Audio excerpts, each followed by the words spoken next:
Hey guys, good afternoon and welcome back to another episode of Generation Old School. If it is your first time passing by the channel, my name is William, and as seen on the title of this video, we're gonna be filming a 1948 Nash Ambassador Custom.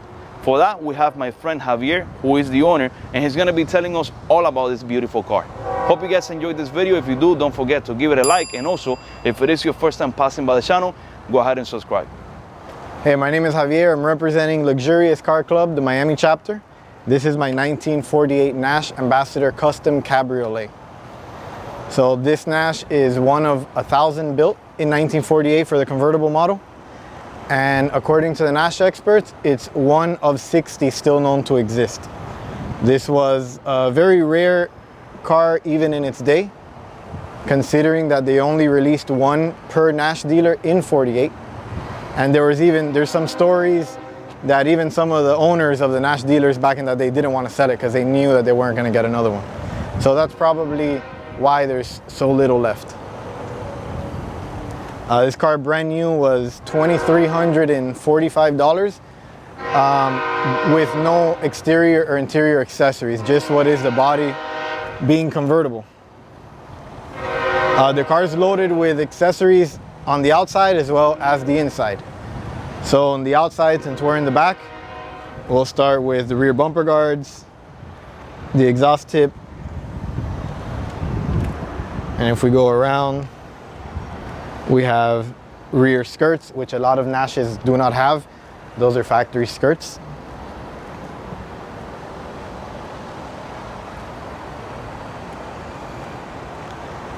It also has bumper guards in the front and Nash scripted fog lights.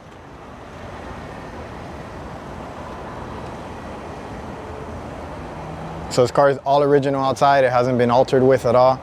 It was restored in 1990 and it hasn't been touched up after that. So we still want to do a few things to it. We bought the car maybe about a month and a half ago. I sold a Buick that I had and I came across this one and I fell in love with it. And I figured if I didn't buy it, I was gonna lose an opportunity that I probably wouldn't have again. So we made the decision to buy it and I'm happy with it.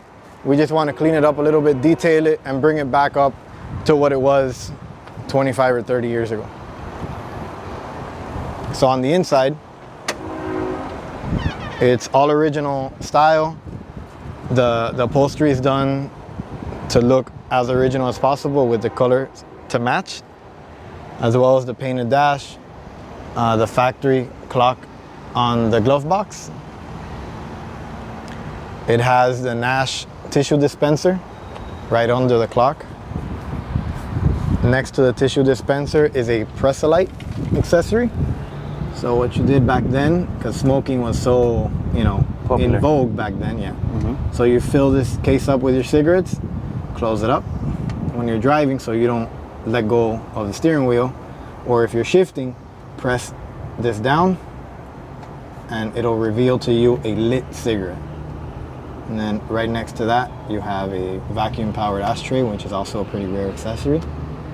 You have a flashlight and its holder mounted on the steering column. It has column mounted accessory turn signals. It has the AAA compass. It has a pipe holder as well. And we'll be adding a few accessories as we go, but we don't want to over clutter the dash with accessories. We've seen cars where they kind of overdo the accessories a little bit, and we want to make it look like it was a car that was being driven back in 1948. So I'll open up the trunk for you. Like I said, it was restored in 1990, or the restoration was completed in 1990. And then in 91, it went to a Nash event, which is basically like the Nash Concours, and it won Best of Show in 91, right after the restoration. You were telling me earlier that this could be the original paint. I believe it could be.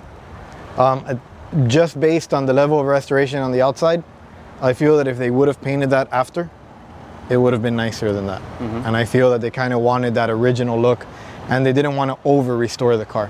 So this car is not overly restored. It's just a little bit better than it would have been when it left the factory. with modern paint.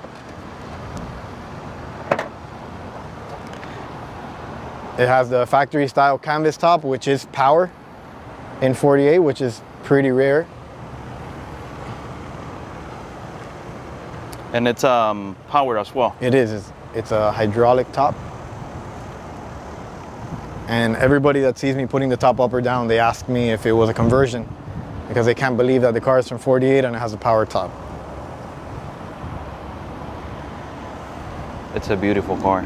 So it's powered, I'll open the hood. It's powered by what everybody considers to be a 235 overhead valve. It's actually a 234.8 according to the Nash brochure. And it's backed by a 3-speed column shift transmission and with factory overdrive. So in here we still need to clean it up a little bit. It hasn't been cleaned since the restoration in the early 90s.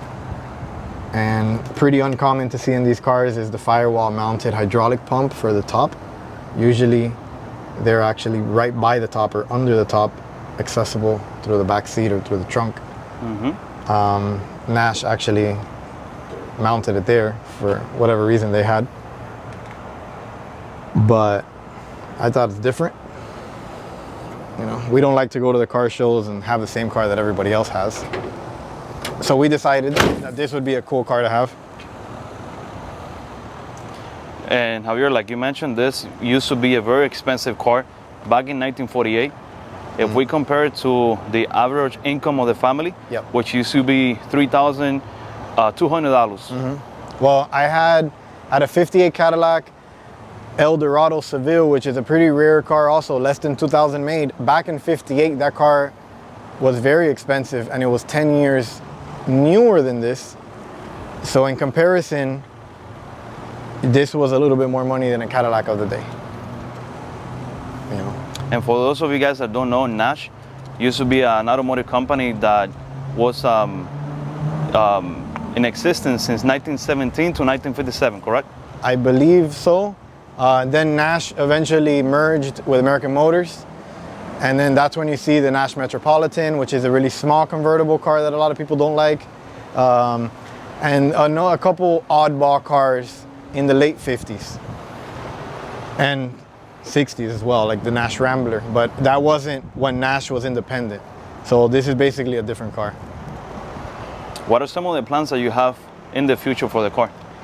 We need to do a full detail to the car. We need to do a full paint correction. We need to clean up the chrome. I want to detail the engine bay. We're still going to add a few accessories to the inside, and we're just going to enjoy it. The car is not going to be customized at all. It's still running on a 6-volt system. It's going to continue to run on a 6-volt system. The purists of this car don't want to see any customization to it, and it's just too much of a rare car, I believe, to alter. So I have had some people tell me to drop it. I've had some people tell me to bag it. I think it's too clean. Maybe if we come across another one that's not in this condition, maybe we'll consider that. But as of right now, this car will stay as it is. It has too much history as well in the Nash community, and we want to keep it like that. Do you want to put the top down to see how it works? Beautiful car.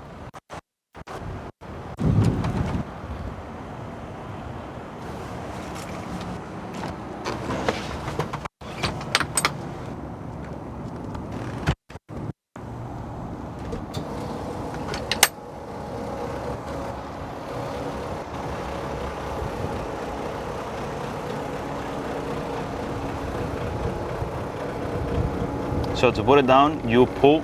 Yeah, you pull to put down since the top goes that way. Push to bring it back down.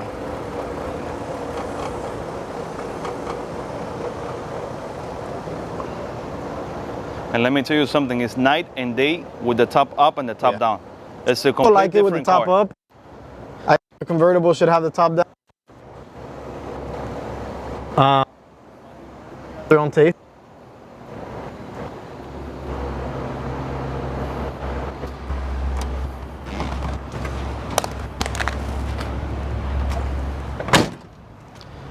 What's your favorite part of this car? I really like the front, but I really like the dash. I think the dash, the gauges are really cool. The clock actually integrated in there is really cool, like the type of lettering that they used. I just think it's very classy. It's very, very 1940s, and I like and it. not anyone back in 1940s was able to afford this car. No, not anybody. And sometimes even if you had the money, you couldn't buy it because they were so limited.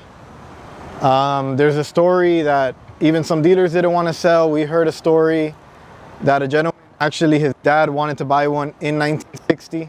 I'm sorry, 1948. And the owner of the Nash dealer did not want to sell it. Said he wasn't going to get another one.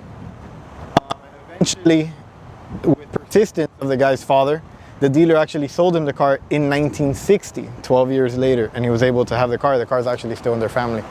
But even back then, it was very difficult to get the car. That's probably one of the reasons why there's so few left that the Nash experts know and have a count of. This is one of the 60 that they have a count of. When new, the price of this car was $2,300. Yeah. How much would you say is nowadays? Well, the classic car market goes up and down. I can tell you that Haggerty prices a car in this condition between $66,000 and $115,000. I think $115,000 is a little high. They based that on a car that sold at auction about 10 years ago. But it should be in the 60 to 70K range, realistically. Ever planning on selling it? When I originally bought it, I did. And then as I look at it and as I drive it, I always buy to sell. This one might stay around for a while. We'll buy something else to continue the buying and selling. But for now, this one's gonna stay with us. If I sell it, I know that I won't be able to replace it. Looking at the back, it looks a lot like a 48 style line. It like does. the Chevy bumps. Well, they all have that you know, that style, that bubbly style. Just like the front fenders being wide. They just have different, you know, they have different cues, the tail lights. These bumpers are pretty unique. It's like half of a bumper. They don't wrap all the way around. You were telling me something cool about the tag. So when we bought the car, this is just a license plate frame that I had on another car, but when we purchased the car, it came out of the Classic Car Museum in St. Augustine. They gave us a big book full of paperwork. In the paperwork, there were some promotional photos of the car from 47 for the release in 48. We also found this license plate topper that was from the original dealer of the car, Bowman's Milton Nash, which is pretty cool. And we also have a sales brochure and a service guide and a few things that came with the car, along with restoration receipts and some history on the car, which in my opinion adds value, just because you know where the car has been and what the car has gone through. You have a beautiful car. Thank you. And I hope you never sell it, and I hope it continues to go up in value. Thank you. All right, guys, hope you enjoyed this video. If you did, be sure to give it a like. Don't forget to follow us on Instagram at Generation Old School, and also make sure to follow Javier if you want to see more of the car that he's got at Lack of Vanity on Instagram. Thank you so much. Don't forget to give it a like and also subscribe.